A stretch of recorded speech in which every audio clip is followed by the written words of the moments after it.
గలతీయులకు రాసిన పత్రిక 2వ అధ్యాయం 20వ వచనం, నేను క్రీస్తుతో కూడా సిలువ వేయబడి ఉన్నాను, ఇకను జీవించువాడును నేను కాను, క్రీస్తే నాయందు జీవించుచున్నాడు.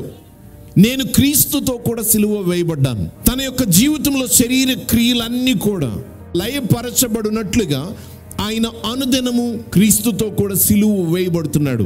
మనం చాలాసార్లు యొక్క సిలువలు ప్రతి చోట చూస్తూనే ఉంటాం. ఒక చర్చ్ పైన ఒక క్రాస్ కనిపిస్తుంది. కొంతమంది ఇండ్లల్లో కూడా సిలువలు పెట్టుకుంటూనే ఉంటారు. ఇంటి చుట్టూ సిలువలు ఉంటాయి, ఇంటి మీద సిలువలు ఉంటాయి, కానీ జీవితంలో మాత్రం సిలువ వేసుకోరు. జీవితంలో విడిచిపెట్టవలసిన వాటి మీద సిలువ వేయరు. శరీర క్రియలను విడిచిపెట్టరు.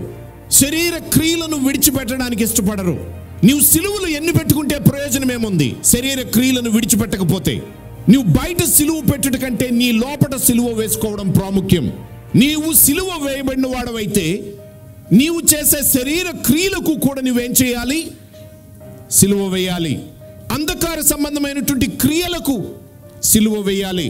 చీకటి సంబంధమైనటువంటి క్రియలకు సిలువ వేయాలి. వాటిని నీవు విడిచిపెట్టినప్పుడే నీవు సిలువను గురించి మాట్లాడుతున్నప్పుడు శక్తి ఏమవుతుందో తెలుసా?